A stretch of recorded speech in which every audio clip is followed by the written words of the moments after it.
Thomas is going to talk about what it takes to get started with live streaming. So Thomas, you can take it from here. Great. So yeah, when I think about live streaming workflows, I really always like to break things down into four main categories. And I'll talk a little bit more in detail about each one of these, but just to give you the overview.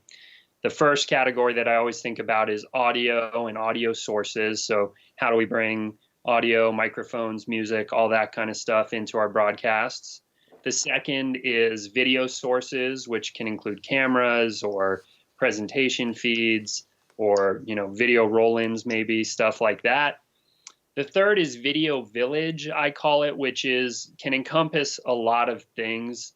At its most base level, that's going to include an encoder, which is the device that's going to take your video feed and actually send it up to the web so that viewers can watch it. But other things can be included there. And then the fourth one is the live streaming platform, which is where your viewers will actually go to watch the stream, or maybe you're embedding a player somewhere else, but you still need a platform in order to stream. So just to speak about each one of those in a little bit more detail, the first I mentioned was audio. And, a lot of people don't necessarily think about audio as much as they need to, but for me, and I'm someone who comes from a video background. I'm a DP. I kind of have, a lot of care for the image, but I actually think that audio is far more important than the image is. And you can kind of think about it in terms of, if you were going to watch a movie, let's say, and you turn the movie on your TV and you go to the channel and the picture's not so great. It's a little bit grainy, maybe there's a little bit of interference, but the audio sounds great. You can sit and watch that movie, but in the flip side of that, if you tune in and the picture looks great and it's pristine HD and all that, but the audio is coming in and out and it's crackly and there's interference, you're just not going to sit and watch that. So I really always try to put a lot of emphasis on making sure that audio is really great. And, you really need to think about things like how many speakers do you have, which is going to inform how many microphones you need.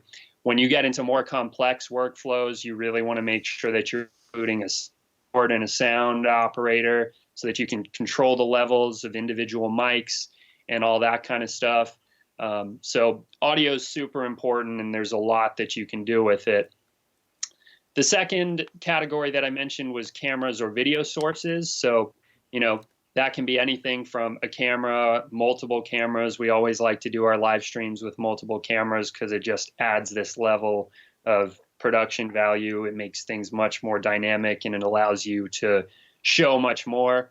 But in addition to that, you can think about things like a presentation feed, for example. So if you have a town hall or even just, you're doing a presentation at a conference, typically people will have a PowerPoint presentation or maybe videos that they're showing to the audience in the room. So you want to make sure that you can show that stuff on your stream as well. And there's a lot of different ways you can do that depending on what kind of video switcher you're using. You can sometimes send those sources in over the network, or you can plug a laptop directly into your switcher and do a screen share. So there's a lot of different ways to do that. But the video sources are obviously very important because you do want to have something to show your viewers in terms of visuals as well. Now, the third category that I mentioned was Video Village, which can kind of include a lot of things, but it doesn't need to be so complex, but it can get very complex when you get into more complex requirements and bigger shows. So the major things that I always think about with Video Village is your video switcher, if you need one.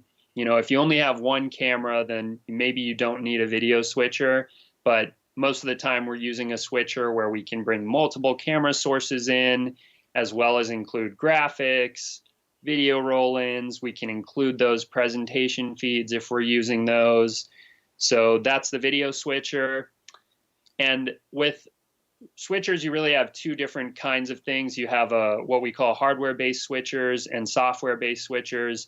I won't get into talking about those because we can talk forever, but just know that typically when you use software-based switchers, which is a switcher that runs on a computer, you get a lot more functionality. You can do things like roll videos in, do graphics, and a lot of times you'll have encoding built right into the machine. So the encoder was something I mentioned that would be kind of the bare bones of your video village setup, because anytime you're live streaming, you need an encoder to send a stream out to the internet. So you can have a standalone encoder, or you can have that as, built into your video switcher. Also at Video Village, we'll have recording if we're recording, ISO feeds of the cameras, or maybe we're recording a line cut of what we're streaming out to the world, just as a backup in case the stream doesn't work for some reason, which happens often. You want to make sure you're recording there so that if the stream doesn't go out, at least you have the recording of the show and you can upload it later so people can still watch it. And then there's a lot of other things that may be included, like comms, video distribution, but those are really things that when we get into more complex workflows, you'll see. Now, the last section that I mentioned was live streaming platform. And along with this, I like to mention you always need an internet connection for streaming. Goes without saying, but it's something that people sometimes take for granted and don't think about. And one of the things that I always urge people when you're doing live streaming is to make sure that you use a wired connection, which means you're actually going to get an Ethernet cable and you're going to plug your computer or your encoder, whatever it is, you're going to plug that Ethernet connection in so that we're not relying on Wi-Fi, we're not relying on a router. Basically, you just want to make sure that you're hardlined so that you can guarantee at least you remove one fail point from the equation. My workflows are always about removing fail points and building redundancy, making sure if something breaks, it can be fixed. So as far as live streaming platforms go, there's a lot of different options out there. There's tons of platforms these days. When I started, there were not so many platforms, but nowadays I couldn't even list them all for you because there's so many platforms. But some of the common ones you've obviously heard of. Today we're using YouTube Live, so that's one. Facebook Live, you can go live on Instagram, but then there are some more kind of higher end options like Wowza, Bright Cove, Livestream, and Vimeo are two great options. And then you have some more niche ones, something like Twitch, if you imagine, that's for gaming. So you do have some of those more niche platforms. And when you're looking for a platform, you really just need to consider your needs because there's a lot of different functionality. Maybe security is a big issue for you, so you want to make sure you have a highly secure platform. Maybe you want a player that you can white label. You want to remove the branding from the player and maybe put your own brand on there so that people don't see YouTube or Facebook when they come to watch. Maybe you want to make sure you have functionality for VOD or for cloud encoding where you can have multiple qualities so that if someone connects with a bad internet connection, they can watch stream.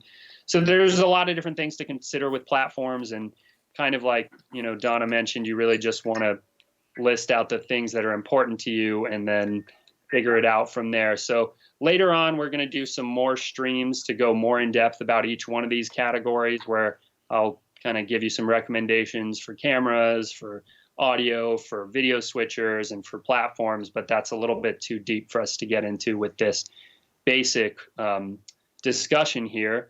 So in terms of getting started, those are the things you need. And the most basic way for anyone to get started is just to use the thing that everyone has, which is your cell phone.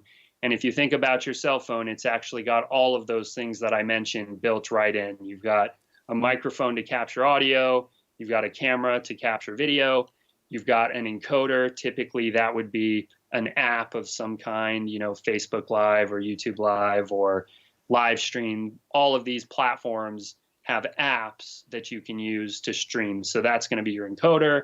And then of course you have your internet connection, whether that's Wi-Fi or whether you're streaming via the network.